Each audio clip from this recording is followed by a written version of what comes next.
This is a pretty good opener. Normally you don't need the second noble, you just want one, but looks like our opponent's leading off on Sacred Foundry. That could mean a few different things.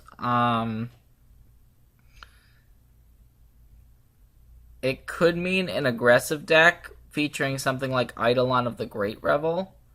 I think we want to start off with Inquisition of Kozilek here and just see what we're up against, even though it's going to mean delaying our Noble Hierarch. And, okay, so it looks like double Chalice of the Void, Nahiri, Gideon. Wow. Okay, so not at all what we were expecting to see there. A Chalice is going to now come down on 1. And that's going to be bad because our Noble Hierarchs are basically dead cards unless we draw something like an Abrupt Decay and we want to get rid of that Chalice of the Void.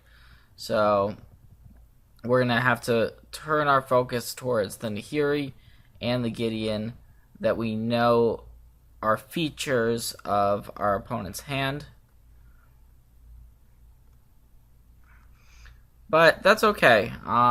We can still potentially win this game without the Noble Hierarchs. However, drawing a Path to Exile that is also dead is just...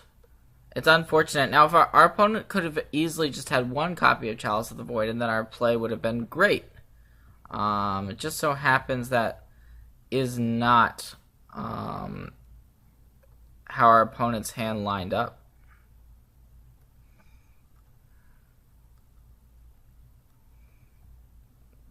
So we're pretty much forced here to start chipping away at Nahiri. And we can try to make something happen with this Siege Rhino, I think. Now our opponent did discard a Journey to Nowhere, so it's very possible our opponent has some other spot removal here. And here's a Blood Moon, so that is even worse news for us. We just fetched for a basic, but wasn't fully thinking about Blood Moon. And now that our Siege Rhino is gone, basically, we're pretty much just dead this game. So yeah, we're not getting out of this one.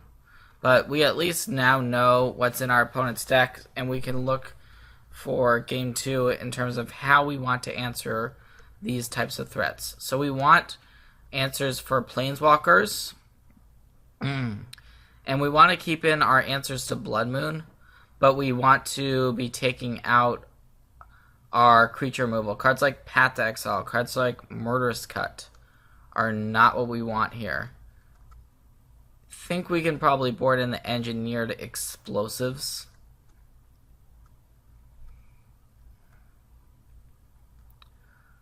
Alright, Collective Brutality is also not great, but there's a bunch of...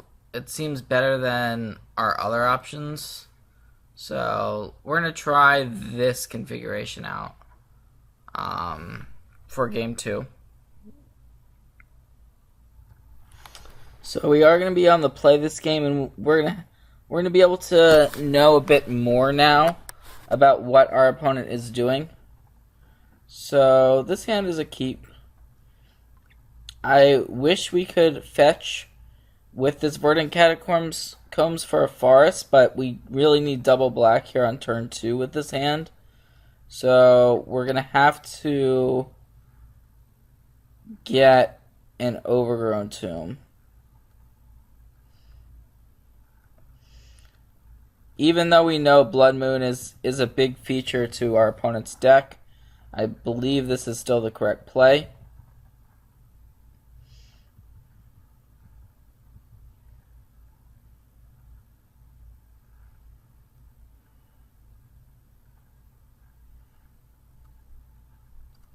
And now we're able to stick a turn 2 Lily. Think we want the Liliana of choice to be Liliana of the Veil. And we can pitch our other Liliana, since you can't have two Lilianas in play. And, okay, so our opponent has discarded a Journey to Nowhere here. And this red-white prison strategy is going to have a pretty tough time actually answering this Liliana of the Veil, especially when it comes down on turn 2.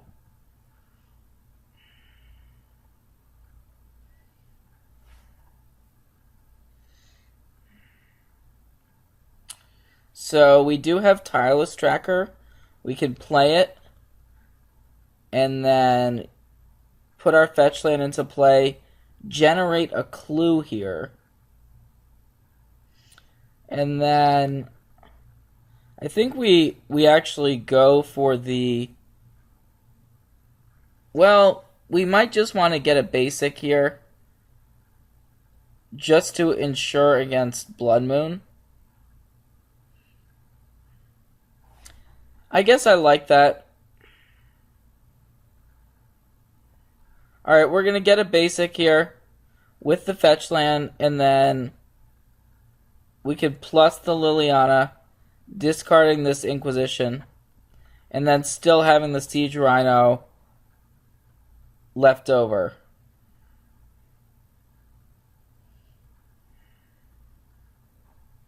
And it looks like that's actually just going to do it for game 2. So, pretty non-interactive games for the most part. That game we had basically one of our nut draws, turn 2 Liliana, and then some more stuff to go along with it, and our opponent just couldn't really keep up. So, it looks like that sideboard strategy worked. Our opponent doesn't seem to be playing that many creatures.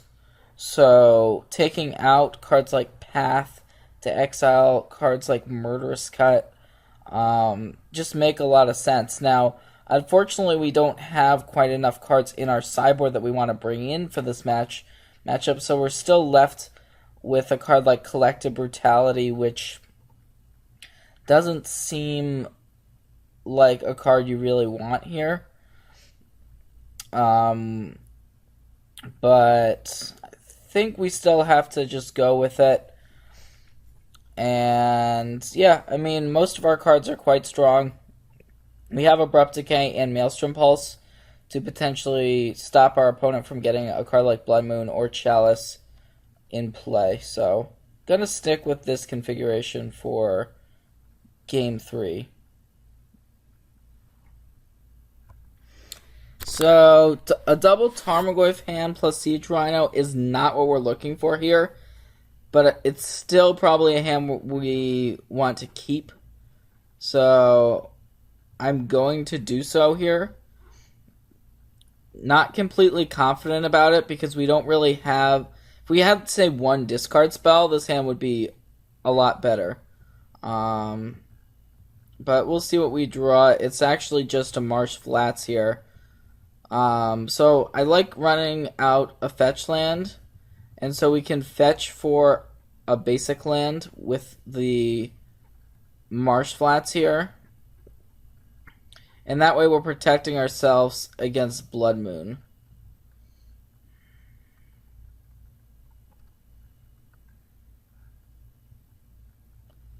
And yep, I mean, we've drawn 2 fetch lands, which isn't really what we wanted here. But we can still just go ahead and cast one of our Tarmogoyfs. But it looks like that's actually going to get Lightning Helix down. So that was not what we wanted to have happen there.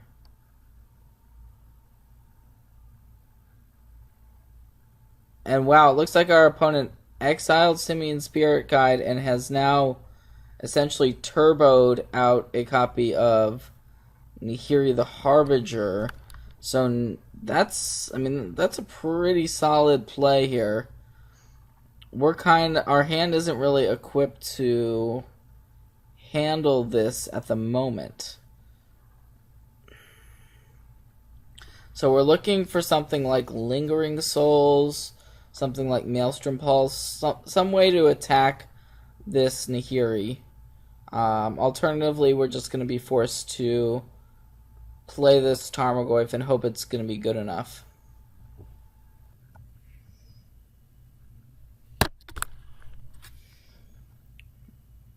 But you have to say this red-white deck does look pretty cool.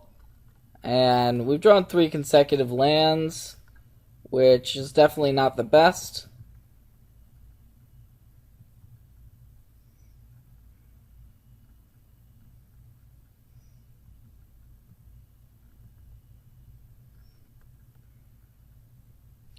So we'll just get our basics out of our deck. And here is a Liliana the Last Hope.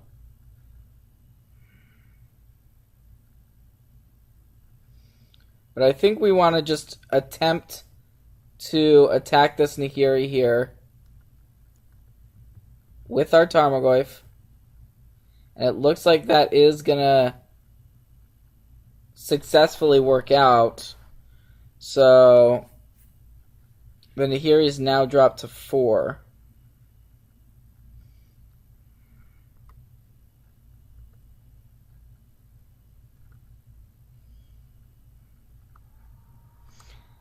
And we can now just put the pressure on even more with a copy of Siege Rhino. And we have this Liliana the Last Hope to as basically as backup here.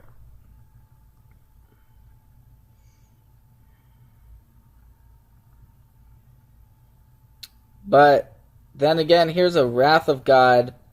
That's going to spoil our fun completely here. So we're forced to try to refuel a little bit. We can do so with Liliana. Minus it. And there's actually a Tireless Tracker we can grab from our graveyard, which I like. I like doing that.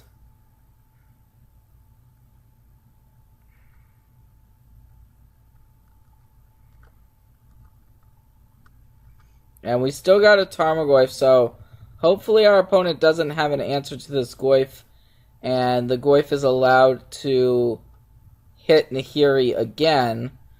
Pretty back and forth game here.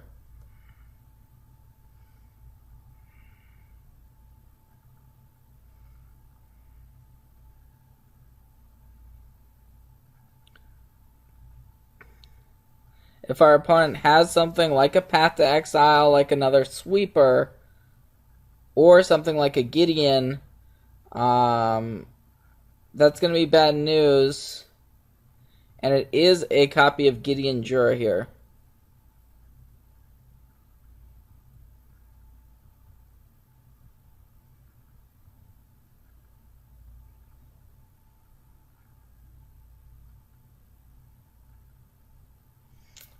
So, our draw step is a Sigarda, Host of Herons. That's actually not terrible here.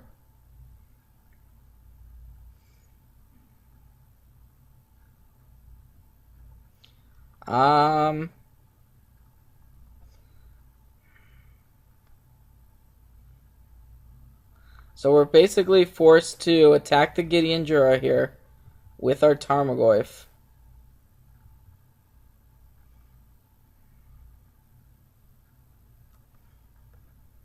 And we can run out the Sigarda.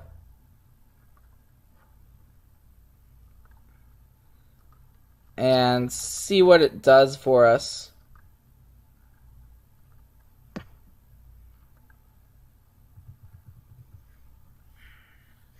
But our opponent can now use Nahiri. And oh wow, here's a Wrath of God first. That's going to clear away the creatures.